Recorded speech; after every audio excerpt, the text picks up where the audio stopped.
YouTube channel education for all. तो दोस्तों आज हम लोग आप लोगों के सामने एक नई सीरीज़ नए चैप्टर के साथ आ गए हैं।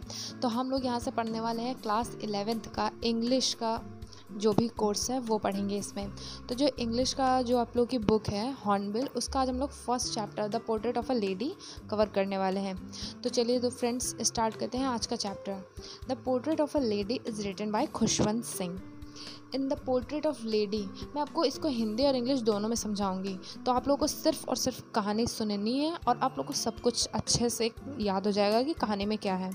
तो थोड़ा सा इंग्लिश में थोड़ा सा बता देती हूँ, इसके बाद पूरी आप लोगों को समरी हिंदी में बताऊंगी। तो चलिए स्टार्ट करते हैं। इन the portrait of a lady Khushwant Singh draw a life like pen portrait of his grandmother. He had intimate relation with her since his childhood. However, a turning point came in their relationship when the narrator's parents sent for them in the city. The English school, science and music didn't appeal to her. The narrator went abroad for higher studies.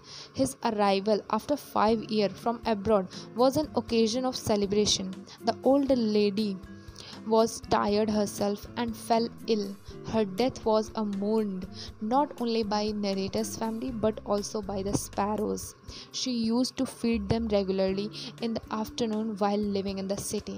So friends, ये थोड़ा सा introduction था, English में आप लोगों को दिया है और मैं अब इस स्टोरी को स्टार्ट करने वाली हूँ और इसको मैं आप लोगों को हिंदी में बताऊँगी, बस आप लोग सिर्फ सुनिए। तो फ्रेंड्स पहले यहाँ पे क्या होता है कि जो खुशवंत सिंह है उन्होंने अपनी दादी का वो एक पोर्ट्रेट बताया है कि वो कैसी महिला थी। एक उन्होंने महिला का चित्रण दिया है। तो इसमें क्या था कि उनकी जो दादी थी वह हर व्यक्ति की दादी की तरह लगती थी। वह पूर्ण रूप से एक वृद्धा थी और उन्हें यह विश्वास करना कठिन था कि कभी कभी वह जवान और आकर्षक भी रही होंगी। यह विचार मात्र एक विभत्सा पैदा करता है। मीन्स ये मतलब बहुत हार्ड बिलीव कर सकते हैं आप लोग कि यार she was very young and this kind of a women. उसके जो दादा की तस्वीर बैठक में मतलब लगी हुई थी, उसके ऊपर टंगी हुई थी जो अंगीठी थी, वह उसमें कम से कम 100 वर्ष की दिखाई पड़ती थी। तो ये काफ़ी ज़्यादा मतलब स्टोरी में बताया गया है कि विश्वास करने वाला नहीं था। तो बहुत ही वो बूढ़ी लगती थी। It's look like terribly old. Khushwant Singh की दादी एक छोटे कद की महिला थी। वह मोटी और थोड़ी सी झुकी हुई थी, जैसे कि बूढ़े लोग होते हैं। उसका चेहरा झुर्रियोंदार था, मतलब थोड़ी थोड़ी झुर्रियाँ थी। वह बहुत बूढ़ी दिखाई देती थी। Wrinkled on his face and she would look very old. She could not walk straight. वह थोड़ा सा मतलब झुक के चलती थी, जैसे आप लोग देखते होंगे बूढ़े लोग कैसे झुक के चलते हैं थोड़ा बहुत, तो वैसे वो चलती थी अपनी कमर पर हाथ रख के। उनका जो शरीर था वो थोड़ा सा झुका हुआ था। वह दूसरे हाथ में एक जप माला पकड़ के जपती थी, जैसे आप लोग देखते हैं बीड्स जो होती नहीं। She held a rosary in her hand and she was always telling the beads. जैसे सो फ्रेंड्स वो एक माला जपती रहती थी, जैसे माला होती है तो वो बीड्स को लेके ऐसे जपती थी, ऐसे हाथों में जैसे लेके बूढ़े लोग नहीं जपते वैसे ही। और उनका जो शरीर था वो धीरे धीरे थोड़ा थोड़ा कांपता रहता था।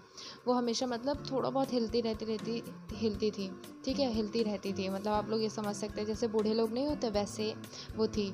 She presented a picture of peace and containment. मतलब वो एक शांति का प्रतीक इसमें बताई गई हैं और उनको देखने के बाद संतुष्टि मिलती थी। जो वो हमारे नरेटर हैं उनको ऐसा इसमें बताया गया है। सो नरेटर जो थे वो उनके क्लोज फ्रेंड की तरह थे। कथाकार मतलब कि खुशवंत सिंह और उनकी दादी एक अच्छे मित्र की तरह रहते थे। उसके जो खुशवंत सिंह जो वो उनके नरेटर के फादर मदर थे, उन्होंने उनकी दादी के पास उन्हें गांव में छोड़ दिया था। तो वे सदा साथ रहते थे। वह उससे जो उनकी दादी थी उन्हें सुबह मॉर्निंग में जल्दी जगा देती थी क्योंकि उन्हें पाठशाला भेजने के लिए। और वह उनको प्रार्थना रटवाती थी कि हाँ आप ये प्रार्थना याद करिए। और वह उन्हें एक पेन देती थी और एक वुडन स्लेट होती थी वो उन्हें देती थी ताकि वो इस पर लिखें। She would take an earthen ink pot and a red pen. She would tie them in a bundle and hand it to him. She would give him a thick stale chapati with little butter and sugar spread on it. मतलब आप समझ रहे हैं यहाँ पे एक वो मोटी बासी रोटी होती है वो देती थी, उस पर मक्खन लगा के और चीनी लगा के वो देती थी। और वो गांव के कुत्ते जो होते थे उनके लिए भी रोटियां अपने साथ बांध के ले जाती थी। ये सब कौन करता था? उनकी दादी करती थी। And went to the school with narrator. तो जो दादी थी वो उनके साथ स्कूल भी जाती थी।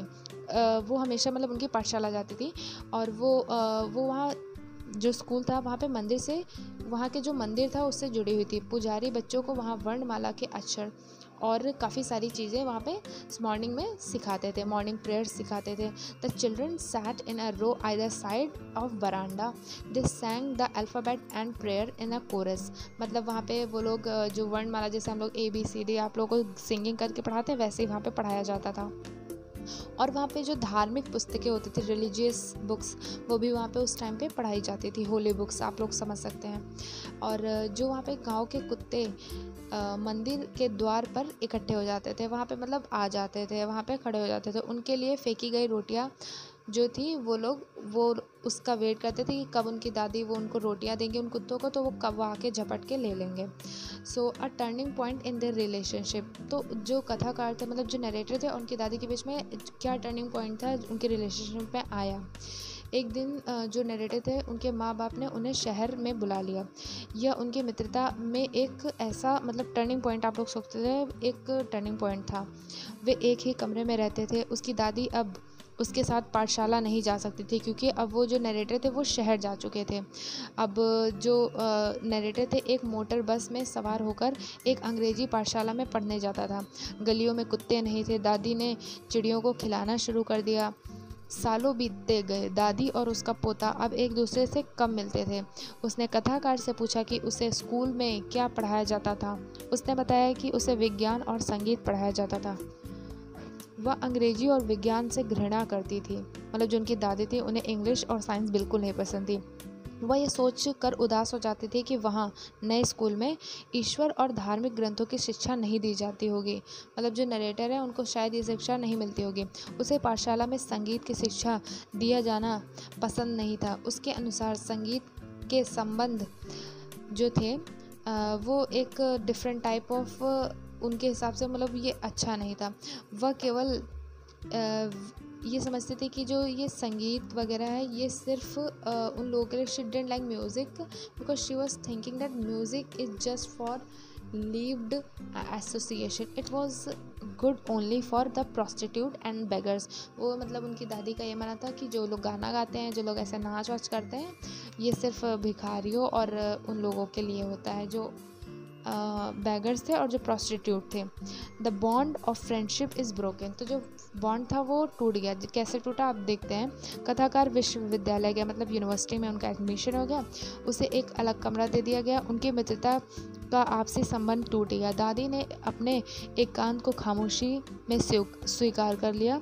अपने चरखे के साथ व्यस्त रहने लगी। वह बहुत कम बातें करती थी। वह केवल दोपहर बाद सुस्ताती थी। वह चिड़ियों को खिलाने में आनंद लेती थी। वह बरामदे में बैठ जाती थी और रोटी के छोटे छोटे टुकड़े करके चिड़ियों को फेंक के खिलाती थी। सैकड़ों, बहुत ही सारी, मतलब सैकड़ों का मतलब बहुत सारी चिड़ियाँ वहाँ पे उनके बरामदा में इकट्ठे हो जाती थी। क्यों? क्योंकि उन्हें वहाँ पे रोटी मतलब उनका खाना मिलता था। दूसरा उसके कंधों पर जमकर बैठ जाती थी, उनके कंधे पर बैठ जाती थी। वह कभी भी उन्हें भगाती नहीं थी, चिड़ियों को कभी भी वो भगाती नहीं थी। उसके लिए चिड़ियों का खिलाना दिन का सबसे अधिक ज़्यादा खुशी भरा दिन होता था। मतलब उनको ये सब करना काफ़ी पसंद था। तो जो नरेटर हैं वो अब अब्रॉड चले जाते हैं, मतलब विदेश चले जाते थे।